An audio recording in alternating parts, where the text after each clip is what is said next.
নমস্কাৰ এতিয়া এই ভিডিঅ'টোত ক্লাছ 6ৰ চেপ্টাৰ নম্বৰ 4 চুম্বকৰ হৈতে খেলুহা এই চেপ্টাৰটোৰ কুৱেশ্যন নম্বৰ 6ৰ পৰা এই ভিডিঅ'টোত কৰি দেখুৱাম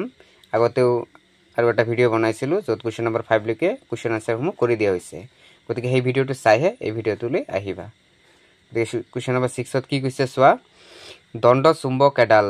লুৰ গুৰিৰ ওচৰলৈ নিলে চুম্বকডালৰ কোনটো অংশত লুৰ গুৰি আটাইতকৈ কমকৈ লাগি ধৰিব তে ইয়াৰ এনসাৰটো এনেকৈ লিখিবা যে দণ্ড চুম্বক এডাল লুৰ গুৰিৰ ওচৰলৈ নিলে চুম্বকডালৰ মাজৰ অংশত লুৰ গুৰি আটাইতকৈ কমকৈ লাগি ধৰিব কাৰণ চুম্বকৰ মাজ অংশত আকৰ্ষণ কম থাকে মানে চুম্বকডালৰ মাজ অংশতহে কমকৈ লুৰ গুৰি লাগি ধৰিব কুৱেশ্যন নম্বৰ 7 এডাল দণ্ড চুম্বকৰ মেৰু দুটা চিনাক্ত হোৱা নাই ইয়াৰ উত্তৰ মেৰু কেনেকৈ কি দৰে উলিয়াবা ইয়াৰ আনসাৰ এনেকৈ লিখিবা এডাল দণ্ড চুম্বক উলমাই থলে চুম্বক এডালে সদায় নিৰ্দিষ্ট দিশ নিৰ্দেশ কৰি থাকে এয়া হ'ল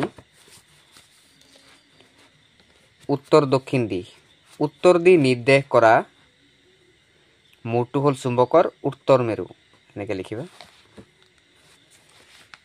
কুৱেশ্যন নম্বৰ 8 এইটো হ'ল একক মেৰুযুক্ত চুম্বক পাব পাৰোঁনে তোমাক সুধিছে তেনেকৈ লিখিবা যে এডাল চুম্বক এডাল যিমান সৰু নহওক কিয় উত্তৰ আৰু দক্ষিণ মেৰু থাকিবই অকলে এটা উত্তৰ মেৰু অকলে এটা মেৰু অথবা অকলে দক্ষিণ মেৰু কেতিয়াও পাব নোৱাৰি অৰ্থাৎ আমি কেতিয়াও একক মেৰুযুক্ত চুম্বক পাব নোৱাৰোঁ কুৱেশ্যন নম্বৰ 9 চুম্বকৰ যিকোনো দুটা ধৰ্ম উল্লেখ কৰা গতিকে মই তিনিটা ধৰ্ম লিখি দিছোঁ এটা হ'ল চুম্বকত দুটা মেৰু থাকে উত্তৰ আৰু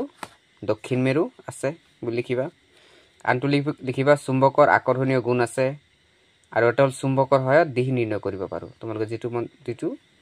মন যায় যিকোনো দুটা লিখি দিবা কুৱেশ্যন নম্বৰ 10 লুৰ গজাল এটা কিদৰে চুম্বকলৈ পৰিণত কৰিব পাৰি ইয়াৰ বেলেগ এটা এক্সপেৰিমেণ্ট দিছে লুৰ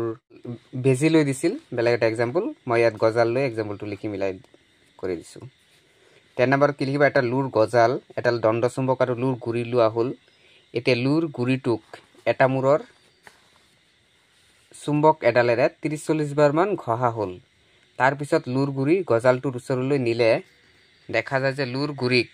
গজালটোৱে আকৰ্ষণ কৰিছে গতিকে লুৰ গজালটো চুম্বকত পৰিণত হ'ল